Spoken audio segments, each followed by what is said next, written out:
welcome to the program. This is Moneyline with Nancy, and I am Nancy Nnaji. Today it is a special. I'm having an exclusive interview with the governor of the Central Bank of Nigeria, Godwin Emefiele. Since he became the central bank governor in 2014, precisely June, a whole lot has happened as it concerns central banking and the banking system in Nigeria, and of course the state of the economy. You will know that when Nigerians talk about the economy, perhaps the first institution they will look at is the Central Bank of Nigeria. Godwin Emefiele became the Chief Executive Officer at Zenith Bank. Of course, if we take a total of his career, as I speak right now, 31 years, including his central banking career. And he studied at the University of Nigeria in Nsukka. Let me welcome my special guest on the program, Godwin Emefiele, the Central Bank Governor. Thank you very much for having me, Nancy. It's a great pleasure. Let me start this from the standpoint that it's as if I knew what is happening now, what had happened between 2014 and now was going to happen. Because when I took the mantle of leadership at the Central Bank of Nigeria, precisely 2 days after I took over, I read my vision. In that vision, we were very clear that we would be a people-centered central bank. What we thought we were doing with that is that we will run a central bank that has a focus not only as a central bank that focuses on price and monetary stability, exchange rate, but that we wanted a central bank that would have at the back of its mind the people and the country as paramount. That how would our decisions here for the next 4-5 years, how will these decisions impact positively on the life of our people? And I made that a mantra, not only at management, but also at the Monetary Policy Committee meetings, where I said that as we begin this journey in 2014, our people, the country, must be the center of our decisions.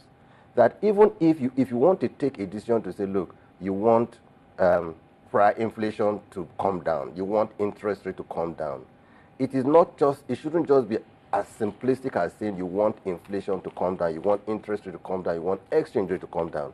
What are the basic issues that underline those decisions to the extent that you say, how does it impact positively on the lives of our people? And I'm delighted that we've done that. Since 2014, since about the middle of 2014, we've seen very serious external shock that has unfortunately impacted adversely on the economy, that has impacted adversely on the lives of our people. And that's why we have taken the responsibility to say, we are not just about pursuing price and monetary stability, but it's about how does it impact positively on the life of our people. And I want to think that as we go on in this interview, all these issues will be unfolded. Thank you. Governor, it's a good one that you started from that point, and let's take it from there, because I was at the central bank when you read out your vision. Immediately, you came in as a central bank governor, and I remembered vividly you said we want to pursue a people's central bank, a people-oriented central bank.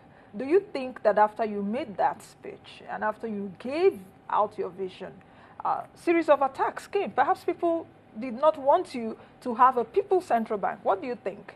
You see, well, one thing about being in leadership position is that it's not about popularity contest.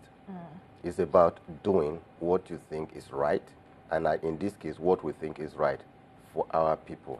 Okay? Unfortunately, the shock happened, but of course, I must say that the credence or the credit must go to the President and Commander-in-Chief of the Armed Forces, President Muhammadu Buhari, because he set the tone to the extent that when anytime there's a briefing, okay, of course, naturally there must be a briefing, and when I go into a briefing, the issue will be, oh, there is this shock, there is a run on the reserve of the country, and of course, it started by saying, okay, what are you importing? Okay, even if you must adjust the value of your currency. The issue is that the adjustment is coming about because there is a lot of imports, right? You are spending money on imports more than you are receiving. So what are you really importing? Can you go take a look at the items you are importing? Are those items the kind of goods or product that can be produced in the country? If they are, then why waste foreign exchange on them? So those are some of the issues that, and I said it's not about a popularity context, it's about taking a decision that you think is bold, strong, and in the interest of the country. Governor, you would know that at the time you were very unpopular. I don't know if now it's changing. Perhaps you tell me if it's changing, because when you came in and when the economy especially was nosediving, we were in a recession, all hands were pointing at you and the Central Bank of Nigeria. I wondered how you slept at night, if at all you slept. Because a lot of Nigerians were like, oh, Godwin Emefiele, his policies are stringent. They are not helping the economy. What's your reaction? You were unpopular at the time. Well, Perhaps still. Well, the point is this, that we have to remain focused. We just have to, like I said, everything that we do, the interest of Nigerians must be at the heart. See, there was a time in this country, and I will go straight into the issues. There was a time in this country, the textile industry was the second largest employer of labor after the public service. What happened to all those textile industries? In Lagos, is it Ikorodu? Is it, if you look at between Antony Village and is it Mile 2, left and right side of that express road used to have textile companies adorning both sides of those roads. Is it in Kano? Is it in Kaduna? What that meant is that they were creating jobs for people, not just direct jobs for the employers, but you have people who were cooking and all that. But what happened? We exported jobs and imported poverty to our country. That's what we're saying. And we felt there was a need to reverse that. Begin to create jobs for our people. Do you understand? I go back again. There was a time in this country, about the 50s and 60s, when Nigeria was the largest producer and indeed exporter of palm oil. Okay? What happened? Because we found oil, we abandoned them. We hear about countries coming to Nigeria, taking our palm fruits, and they grew our palm fruits, and today those countries, two of them put together, are the largest importers and exporters of palm oil in the world. Nigeria imports palm oil from those countries. What we did by that is that we lost jobs for our people. We had opportunity to take those industries from palm plantation into industries that will produce them, refine them, and then improve our level of value addition. We lost those opportunities. Now, see, I grew up hearing about Abakaliki rice. And I have been to practically all parts of the country. We did that last year. At a time when, after President went and launched the rice program in Kebbi State. This country is endowed. This country is endowed with land, with vegetation, with everything. We had no business importing rice. Today, just within 2 years, we're almost becoming self-sufficient in rice. Indeed, how much has that cost us? We have only spent nothing. We have just spent just about 43 billion naira under the Anchor Bora program, together with other private sector-led initiatives under even just rice. Do you understand what I'm trying to say? Yes. And we are almost becoming self-sufficient in rice. And that is the way the president said, look, shouldn't just be about rice. It should be about other products. Go back to palm kernel, palm oil, go back to groundnut, go back to cocoa, and let's see how we can provide financing that will catalyze these industries back to life, create jobs for our people, and that is the journey we're on. Now that brings me to the issue of the 41 items, because there was also, we were called at that time to say, 41 items, a ban on access to forex for the 41 items. Do you think that policy has been so far successful? I want to say it very clearly that it has been a tremendous success, even beyond our expectation. Now, one thing is that when policies like this are introduced, of course, there are going to be gains, and there are going to be those who are going to gain from it and those who are going to lose out of it. But I'm happy that we have seen more gains than losses in this. Like I said, it's not an easy thing to come out very boldly. And let me say this again. When this story about not having forex to import some of these items came about, we did consult several people. There were a few people I consulted in Lagos. I said, look, we needed to look at some of these things. Say, man, that if you go ahead and restrict these items, restrict the importation of, restrict allocation of forex to these people will fight you. And I said, oh, really, they will fight me? I said, no problem. So from that standpoint, it was a very, very difficult decision. We knew what we went through would come, and we were prepared for it. And that's why I say that all the credits go to Mr. President, because in the course of the briefings, and I said, Mr. President, you asked me last week that why should we spend forex on items that we can produce in the country? And I didn't give an answer, and you said, well, take a look at some of the items and let's talk about it. And when we spoke about a couple of them, of course, he said, it's your decision. If you don't have forex and these items are being imported and they can be produced in the country, then it's your decision to know what to do. And we drew up the list. And after I drew up the list, and I continued on the process of consulting people, and of course did also consult with him. And he said, if I were you, I would go ahead. Yeah, if I were you, I would go ahead, because you don't have forex for these items. For about 3 weeks, I held on to the list. And we kept talking about it. Not only with him, but with various other stakeholders. But of course, what came to my mind that I would never forget about it is, at a point, yes, I was scared to restrict these items from forex allocation.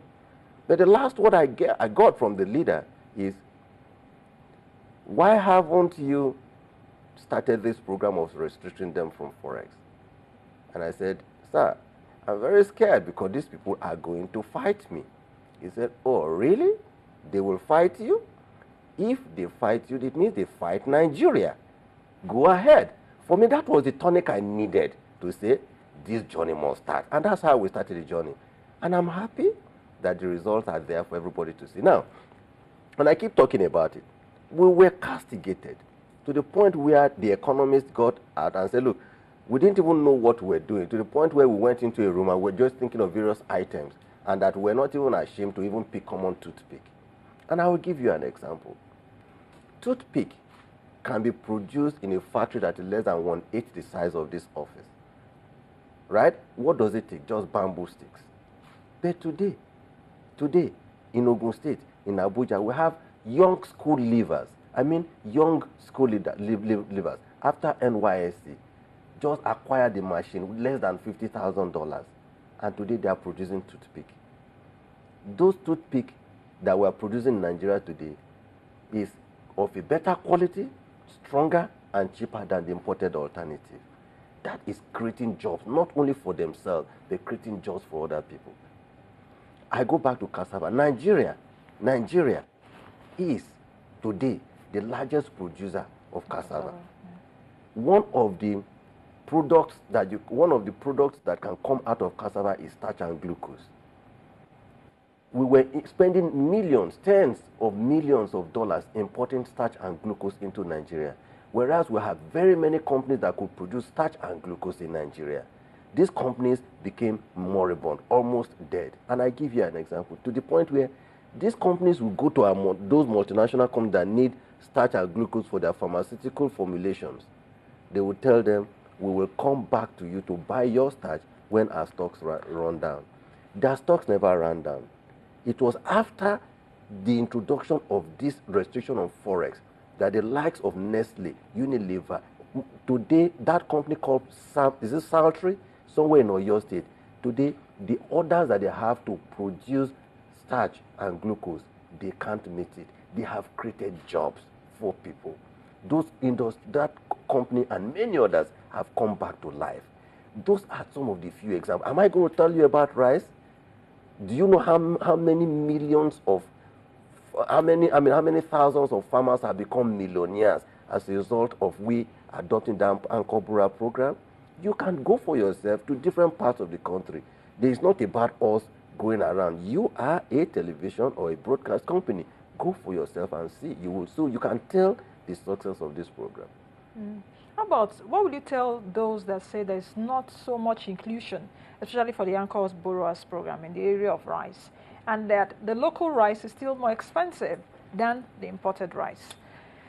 See, the point you need to understand is this, that there are a couple of issues bordering on infrastructure. Those countries where they import them from, first of all, those rice that have been imported are substandard rice. They are poisoned rice. They are rice that have been preserved with chemical. Those rice are over 5 to 7 years old. And what happened is that the leader of that country at the time of campaign, what he did was went and bought large stocks of rice, do you understand, and felt that at some point that it would be exported for the country. And what happened? It so happened that because the rice was getting bad, they had to ship them out at low prices. So you are talking about rice that is, one, poisoned, two, coming at substandard prices, below cost, just for them to get out of the situation. That is why you will find that the rice is cheaper. But what do we need to do? We only need to protect our own farmers. And that's why when the program on rice started, right, we found out that the farmers were cultivating with substandard seedlings. We found out the farmers had no fertilizers. We found out that the herbicides that were being used were also of substandard. They hadn't been taught by agricultural extension workers as to how do they space the planting of the seedlings so that the yield can be more. At that time, before this program started, the yield per hectare of rice was less than 2 tons per hectare. Today, because under the Anchor Borrowers program, the Bank of Agric, the NERSAL, and the institutions that we work with, we insist that they are not going to take the entire amount of the loan and give to the farmers. They buy the real correct seedlings. Is it Faro 45 or Faro 55? They buy those seedlings that have high yield capacity. They ensure that there is fertilizer, and the fertilizer indeed, under the presidential initiative on fertilizer, which President Buhari agreed with the Moroccan government, Nigeria now has blending plants that now blend fertilizer. So it's not about importing substandard fertilizer, import real fertilizer. We collect this fertilizer and we give it to the farmers. We make sure that people produce or import high quality herbicide that will be used. With this input, the amount we give to the farmers is just for them to buy some fuel to run their generators, which they pump water into their farms, particularly during the dry season. The yield has moved up from less than 2 tons per hectare in some places to Jigawa. Jigawa got 8 tons per hectare. Dangote is on a trip now because he's also going into rice production as well as milling. He is importing some seedlings from abroad where the yield will be over 10 tons per hectare. There is no how you can compare the yield under 10 tons per hectare and the yield under 2 tons per hectare. The cost of production under a 2 ton per hectare arrangement is certainly almost 5 times higher than the cost under a yield where you have 10 tons per hectare. So naturally you will find that the price of our rice will become cheaper, and it has become very, very competitive at this time. But again, we still need to make sure as government that we protect our farmers. And I'll give you an example. In 2014, the Thai Rice Exporters Association came out with their data. They said in 2014, Nigeria imported 1.3 million metric tons of rice from them. that Republic of Benin imported slightly below 1 million metric tons. After this program, the program for FX restriction on rice came about in 2016. In 2016, what was imported into Nigeria was less than 100,000 metric tons, right? But we find that what was exported through the Republic of Benin went up. Why did it go up? Because they felt the route to route the rice through the border, through Benin, right, was more accessible for them. So what do? We need to make sure that we protect and block, because Republic of Benin cannot be importing rice that even China cannot even consume. That country's population cannot consume the kind of rice, because in Republic of Benin, they consume only white rice. They do not consume parboiled rice. But yet, they import parboiled rice, which will through the route into Nigeria. And that's why government is already looking at the possibility of looking at the Badagry Agreement that was signed with that country to make sure that they do not import through their country goods that will end up in Nigeria. Because we need to protect our people. We need to protect our farmers. We need to protect those who have invested hundreds and millions of dollars to produce goods that we need to consume in our country, using our own local inputs to produce them. That will be the next set of battle we're going to fight, and I can assure you we will win that battle. What actually also now gave you the courage to checkmate the volatility in the FX markets? Actually, the BDC, the Bureau de Change Operators, our foreign exchange market. Now we have various segments, the I&E window, NAFEX and all of that. What gave you the courage? Because there was so much volatility. Naira to $1 was, at the time in this country, 500 Naira. And this was a currency that was around 150, 155. At the time, the highest we saw was 165 to $1.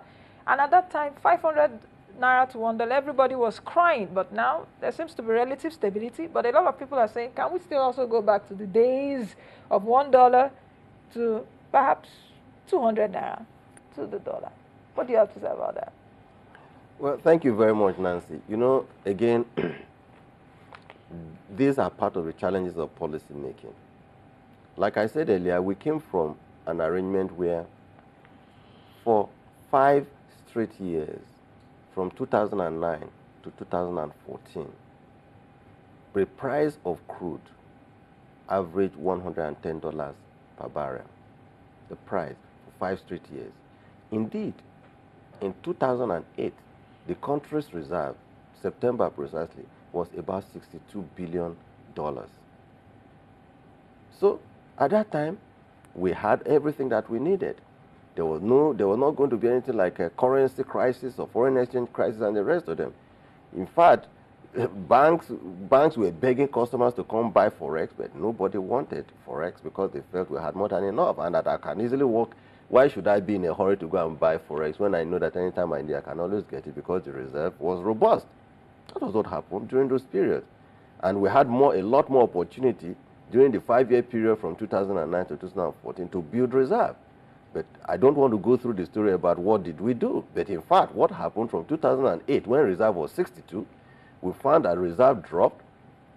Even before the crisis, reserve dropped to as low as 40 billion in January 2014. Mm-hmm. In June 2014, when I took over, reserve had dropped to about 37. And by around August, the crisis started. The global shock started. The price of crude dropped from as high as $120 per barrel to February 2016 to as low as $28 per barrel. You had lost over 70% in price of crude. The country, unfortunately, is an import-dependent country. Imports were rising, revenue from exports were dropping, and so we didn't have a choice but to face a currency crisis. We didn't have a choice but to be confronted by the need to adjust our currency. And that was why we had to adjust the currency at that time. From 155, we moved on to 168. And of course, we kept asking friends, if we adjusted it, what will encourage our other stakeholders, our foreign investor communities to come. Oh, some of them said, well, if we can adjust at 180, 185, it will be fine. And we went ahead and adjusted to 197. And we went back, and it didn't happen the way we thought it was going to happen. And having adjusted to 197, and that was why, like I said, I will receive advice, and people said, if you've adjusted price, then, and it wasn't working, then why can't you look at demand and supply management? So we embarked on demand management, which had to do with the whole idea about looking at what are the items that we can produce locally rather than import them, right? And of course, dovetailed into the 41 items issues. And luckily, we've been able to really stem the demand. And I was given a lecture about 3 weeks ago, and we found out that demand, the import had dropped from as high as $5.5 billion monthly, sometime in 2013, 2014, to, as we speak, $1.9 billion. It is because we have all managed to tighten our waist belts, and then we are living with the reality that there isn't enough for it, and for that reason, that we needed to look at local substitutes and local alternatives, which is the reason I just told you earlier that the policy on 41 items has worked. Now, the next item had to do with going to supply management. What do we do to stimulate supply? We looked at different options and all that. And in the middle of this, we still saw, of course, the external shocks were still going on. So we didn't have a choice there to say, okay, fine, how do we begin a program that will encourage an appreciation in the currency? We started looking at, again, why would people go to the black market and create pressure there, or the parallel market and create pressure there? We found out that people who just simply wanted to travel, $500, $1,000, they went to their banks, and the banks expelled them, told them they didn't have forex to sell to them. People who had small businesses want forex to conduct their business. The banks expelled them. People who wanted to pay school fees for their children, because it is their choice to do whatever they wanted to do, didn't have the option, but they were expelled by the banks. Whereas it is the sole responsibility of the banks, since I knew banking, right? It is sole responsibility of the banks to provide foreign exchange for anybody, whether you are an individual or a company. But of course, unfortunately, the banks, not now, that hasn't happened for several years, the banks shied away from this responsibility. They felt that allocating foreign exchange to their corporate customers was more important than allocating forex to even the individual small business that came into their banking halls.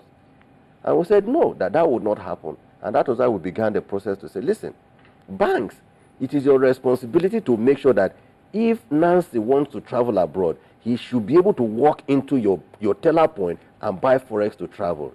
If Nancy wants to pay school fees, right, it is your responsibility to find it. If there are small people who have small businesses that need forex, it is your responsibility to provide the forex. And we say, okay, we would allocate the forex to you, but you must sell it to those set of people. And that was how we advertised. We said, look, if you want to travel abroad, please don't go to the parallel market to buy dollar at 500. Come down to your bank and buy, because we made sure that the banks will have forex to sell to you. So if you were me now, if you were in their shoes, instead of going to the market and buy it at 500, and somebody say we'll sell it to you at 360, of course you ran down to the person who ready to sell at 360. And that's why that market came crashing like a pack of cards. So you can see how, and I'd always said it, that market is a very shallow market. Very, very shallow market. So what did we do? Pulled people who were traveling, who wanted to travel business or personal out of the black market, come buy it from the bank. Pulled people who want to pay school fees and all those small expenses, come buy it from the bank. Pull small businesses, they should be entitled to at least $20,000 per quarter. Pull them out of that market and say, banks, you must allocate forex to them. But Governor, you did it at a time when the FX reserves was not also as robust as it is right now, though it's not that robust, $34 billion. You did it at a time that the question was the sustainability, and you continue to intervene. Even as I speak, you continue to intervene in the forex market. Yes. The question will be that of sustainability. How long will you continue to hold it? How long will you continue to boost it? Let me tell you this. By doing what we did, we now began to see that the people were, those important stakeholders, foreign investors, even people who wanted to invest domestically, were saying at that time the gap between the official market price and the black market was too wide. Yes. That it was creating arbitrage and all the opportunities. So when that market began to crash, it crashed from 525 and got to 360. So what we did was bridge that gap.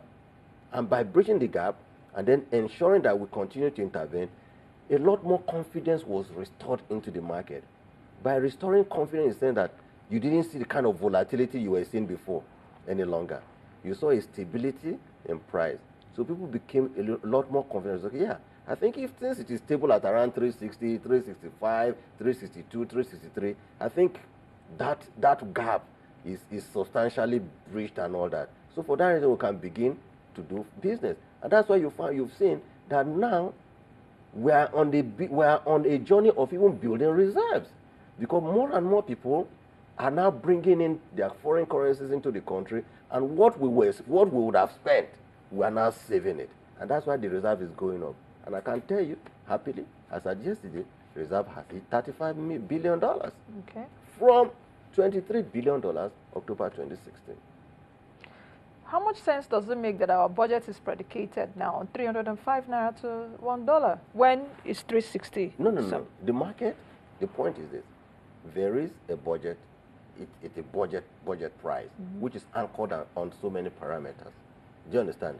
But of course, if the forex is eventually deployed at a price higher than 305, the difference, which is an FX gain, also goes to the government, and it is shared. So it's not necessarily that it's going to be deployed at 305.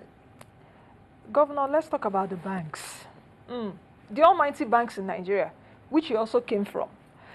There's this widely held view that there are no stringent penalties for insider abuse in the banks. I've heard you in different forums speak, even at the different MPCs, some of us ask questions that even some of your policies that the banks are not carrying it to fruition. Some of the intervention funds pass through the DMBs, even the MFBs. I do know in one bankers committee, that was in July or so, the bankers committee of July did come together to say, oh, we have billions of naira for MSMEs. Yet we are not seeing these banks play the financial intermediary role. What's your view about this? The penalties from the central bank of Nigeria? It's not about penalties. We must know that the banks are set up to meet certain purposes. The banks are meant to be intermediaries.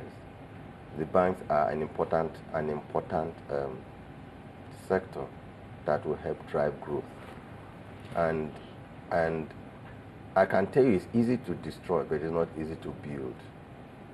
It's not about you don't have to close a bank for you to send signals. It's a matter of style. In the past, we've closed banks, but yet it still has not stopped what you're calling the sharp practices. But the point for me is this: at a time when you have a weak economy, an economy that is as weak as it is, and all of us are working very hard to see to how we can revive it, and the banking industry is just at a tipping edge. It is not in your interest to create more banking or financial system stability problems or crisis in the system. So when you close a bank, those that you deal with, those you punish are depositors, not shareholders. Because, for instance, there's one of the banks that we recently intervened in. That bank, shareholders' funds is let me put it bluntly, negative, which means shareholders don't have monies again in that bank. Whereas, depositors, there are over 5 million customers in that bank.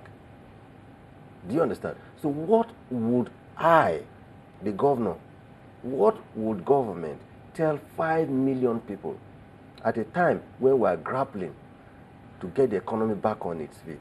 What would we tell them if they lost their deposits? It's not as simple as saying, oh, NDIC will pay them. How much does NDIC pay? NDIC pays 500,000 naira. Naira, whereas somebody may have up to 5, 10, 50 million naira. So what do we explain to them? So what we're trying to do is to say, look, how do we manage the institution in a way that one, they remain alive, and two, they play the role they're supposed to play. Now, coming back to the issue of, are they playing the roles? They do not have a choice but to play the role they are supposed to play.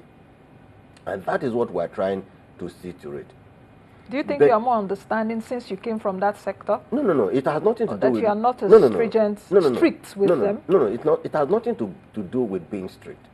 And we have taken some tough measures, for instance. Some banks, we've imposed billions of naira sanctions on them. Have they been paying that? They have paid. We debit them straight for those billions. But you know, you don't want to subject all this to publicity and grandstanding that will eventually weaken those institutions and lead to their demise. So we have our own approach towards sanctioning erring institutions and erring staff. But you don't want to do something that will create systemic crisis and ultimately worsen the economic situation that we are in.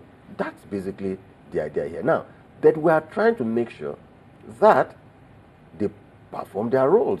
But of course, they will perform those roles within acceptable, what I call acceptable risk acceptance criteria. Is it, in fact, it is, you'll be breaking the law. A bank will be breaking a law if it lends money without collateral. Unless it is a big multinational that everybody knows that you can lend what is called based on cash flow. Do you understand? So the point is, what is the kind of collateral that these customers have to offer to secure the loan? Now, if you don't have collateral, then we will have to look at the kind of arrangements that central bank is putting in place under the Anchor Borrower program, under those MSMEs, where we say, look, you don't have to loan money to somebody who wants 50,000 and take collateral, somebody who wants to take 100,000, market woman 100,000. You don't need collateral for all those. And that's what we are beginning to do through our own priority, identify priority sectors and say, look, let us support some of these people without taking collateral. Have you been for instance, under the Anchor Borrower program, there's nothing like collateral. We just say, we have their BVN, we have taken their data, we know where they are, we have mapped out their land, and these people, they are paying. In any case, I've heard about saying they are not paying. That is not true.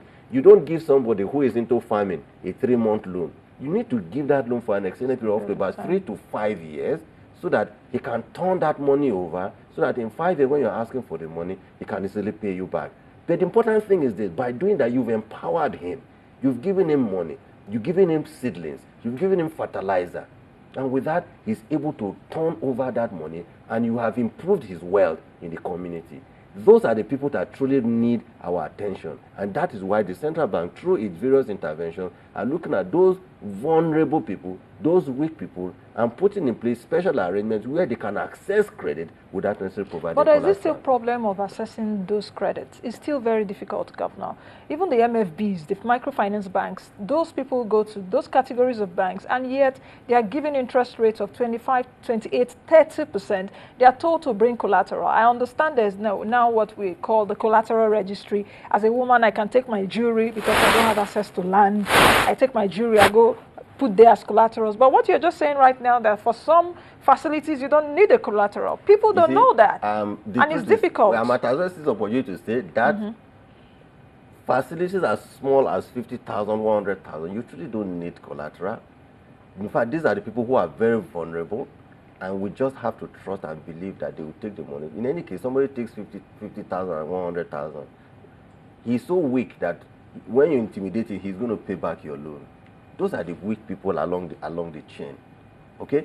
That, let me say that I have heard about microfinance or whatever, MFBs lending money at 5% flat or 10% flat and the rest of them.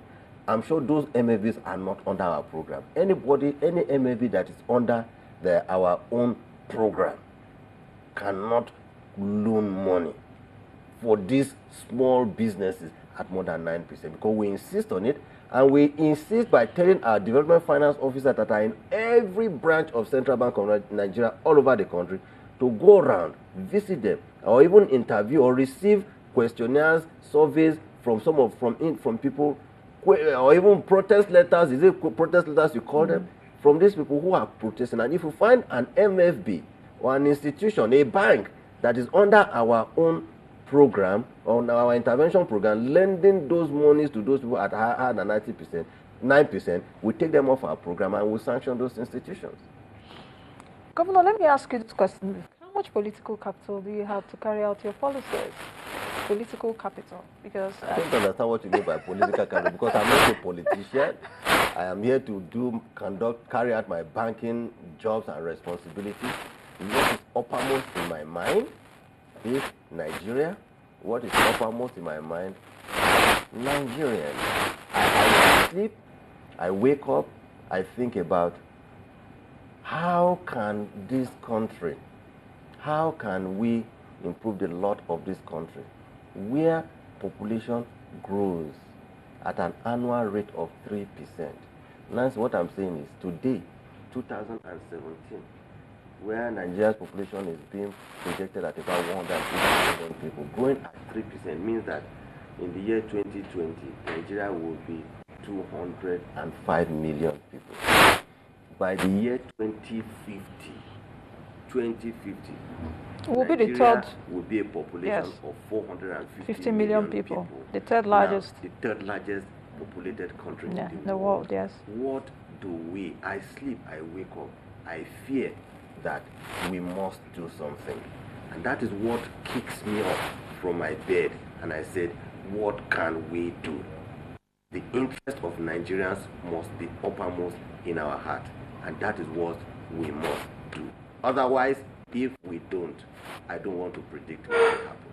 So do you think that people understand Emefiele? Do people understand you? I don't know whether do they I understand you? Do Nigerians understand you?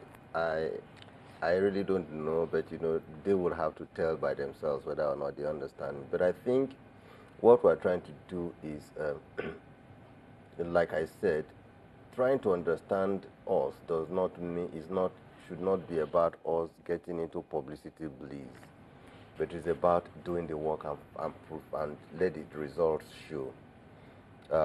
Unfortunately, in the last 2.5 years, we've been faced by these problems. But I thank God that we're at this point where, with the support of everybody, right, we're beginning to see ourselves out of it. Indeed, we have seen ourselves out of it. We only need to continue to push ourselves. So now that the results are beginning to show, the people will tell whether or not what kind of impression they have about this person and all that. So it's not about me knowing what people feel or how people feel about me, but it is the work that we do that will speak for us. Does it bother you that people say sometimes a lot of bad things about you, the central bank? The central bank is one institution that gets a lot of knocks. Does that bother you? Well, I must say that as a person, sometimes when you think through it and you think about what sacrifices you're making, everything you are doing to correct what you didn't create, these were exogenous problems, external shocks, external problems. They are not problems that you created with your hand, but sometimes feel bad when you read through these things. But again, what do? All you need to do is to remain focused and seeing to it that what can you do to make sure that you pull everybody out of the problems that we have unfortunately found ourselves. And I think that's just the little thing. You get bothered sometimes, but you have to move on, because you don't cry over spilled milk. You don't cry over something you can't control. Oh. Think about what you can do, what you can control, and begin to focus on it. And I think that's the journey. I mean, that's the destination. That's all. Now, would you want to qualify yourself as a revolutionary? Because you came in, you checkmated a lot of things, you went ahead, you cracked down even on the BDCs, you did a lot of things. So would you say you're a revolutionary in the history of central banking in Nigeria when your name is mentioned? No. It's not about being a revolutionary. It's about sitting down and thinking about what do you think is right, and then ensuring that you do what is right, insist that what is right is done, and that is all. Whatever interpretation people give to it is not material at this time, but it is the focus in the tenacity with which you do your work. And I keep saying it, history will tell the stories later, that's all. Let's come back to the banks a bit. Analysts have argued that the banks in Nigeria have aided corruption. What do you think about corruption? Because those monies are being kept in banks. Well, you are very correct when analysts say that. And I want to let you know that as the central bank governor, I will not support corruption. And when people say this, we send our examiners out and they go look at the books. We can only just continue to encourage people to send us information on the basis of which we can find them. But it is not very accurate to paint everybody black, because not everybody is black. Yes, within every institution you could find elements of this, but I am not the type of person that want to paint everybody black. I would love to have the proof on the basis of which we pick the bad eggs out and then we deal with them. And I repeat, I do not support corruption. I do not support any element of it, but we would like to have information that will help us in identifying identifying elements of corruption so we can deal with them. When will interest rates come down? Can you tell me categorically? Because inflation has been trending downwards. The trending down of inflation, is it sufficiently enough now for the interest rate reduction? Because you promised us that in your first speech, I want to pursue a people-centered central bank, interest rate reduction. When are Nigerians going to say it? Because that is the anchor rate, the benchmark that will set the pace for other rates to come down. Well, thank you very much. I'm happy that you're saying it, that even in my vision, my vision statement, you saw it that I said. You said it clearly. At some point, yes, that interest rate must come down. Yes. But you see, it's about what are the macroeconomic variables? Do they point to that direction? Now, if we are faced by exogenous shocks that has resulted in rising unemployment, that has resulted in a badly depreciating exchange rate, that has resulted in inflation going up very badly, right? What do you do? In fact, growth, right? GDP has decelerated so badly. Whereas what people want, what people will use as basis to conclude that an economy is prosperous is low inflation, low interest rate, low exchange rate, and high and increasing growth levels and all that. Whereas what you'll find, I've just enumerated 4 macroeconomic parameters. In Nigeria, between 2014, 2015, 16, 17, all these are pointing negatively. And that's why people say we are in we're in stagflation. Stagflation, yes. Resulting in recession that could even lead to even worse things.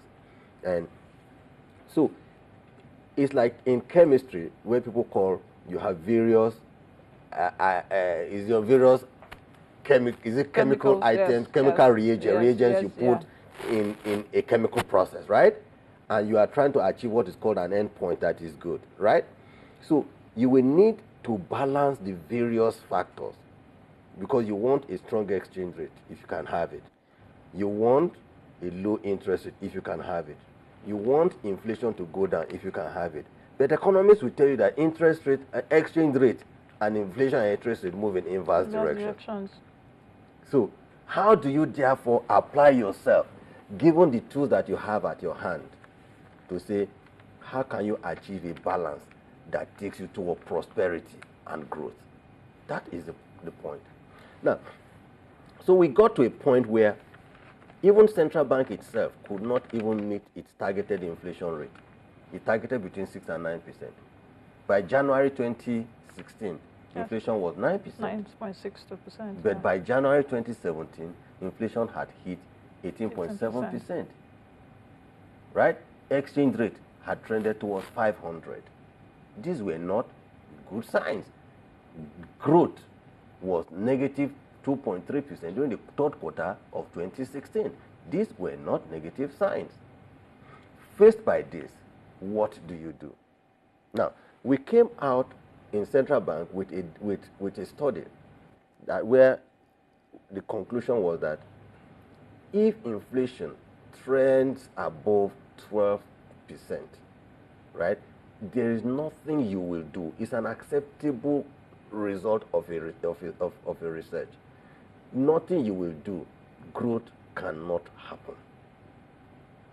And if that is the situation, notwithstanding the fact that it is my interest, everybody's interest that interest rate should come down, you don't have any choice but to think of, how do I rein in inflation? Look at what we have done. We're trying to say, bring inflation down, because that is very important. Inflation is a killer in any economy. How did that inflation move from 9% to 18.7% within a year? We did currency adjustment. Our currency was adjusted because we're a heavily import-dependent economy. Imports. You understand? Imports became more expensive. 2, we adjusted the price of petroleum products from, is it 86 naira to 145 naira per liter.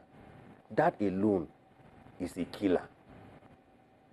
Because what you find by increasing the price of petrol, and I'll give you that analogy so that you understand how the increase in price of petrol, do you understand, was a major killer that accelerated the inflation in the country. Imagine that you have in Jigawa State tomatoes, a truck of tomatoes.